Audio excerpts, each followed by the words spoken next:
السلام علیکم ورحمۃ اللہ وبرکاتہ۔ امید کرتی ہوں سب خیر سے ہوں گے۔ آج جو میں قرآن کا قاعدہ آپ لوگوں کے سامنے لائی ہوں وہ گناہ کا ہے۔ گناہ کتنے حروف پر ہوتا ہے، کیسے ہوتا ہے، کب ہوتا ہے، وہ آج ہم نہایت ایزی انداز سے سیکھیں گے۔ ویڈیو کو سکپ مت کیجیے گا، لاسٹ تک مست دیکھیے گا، شکریہ۔ گناہ کتنے حروف پر ہوتا ہے، آج ہم وہ سیکھیں گے۔ گناہ کتنے حروف پر ہوتا ہے؟ گناہ 2 حروف پر ہوتا ہے۔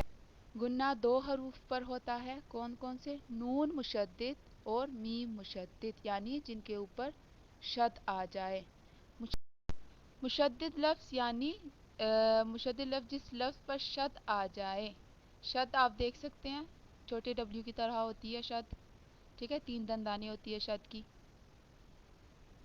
نون اور میم پر گناہ ہوتا ہے کب؟ جب ان کے اوپر شد آ جائے۔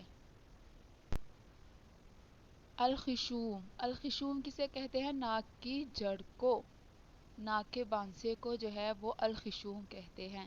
نیکسٹ ہے گنے کی مقدار، 1 الف کے برابر ناک کی جڑ میں آواز ٹھہرانے کو گنہ کہتے ہیں۔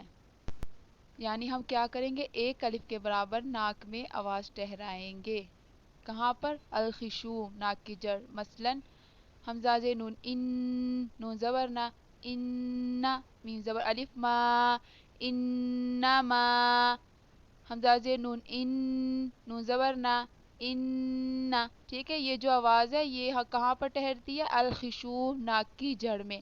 یا زبر یا، ضا پیش نون زن، یا زن، نون پیش نون، یا زن، ثا پیش میم ثم، میم زبر ما، ثم، جیم زبر جا، ہا زبر نون ہن، جہن، نون زبر نا، جہن۔ اب میں آپ کو ایزی طریقے سے سمجھاتی ہوں کہ گناہ کیسے ہوگا۔ نون اور میم کے اوپر جب شد آ جائے وہاں پر ہم نے ناک میں آواز ٹھہرانی ہے۔ کتنی؟ 1 الف کے برابر۔ جیسے ان، انما، عم،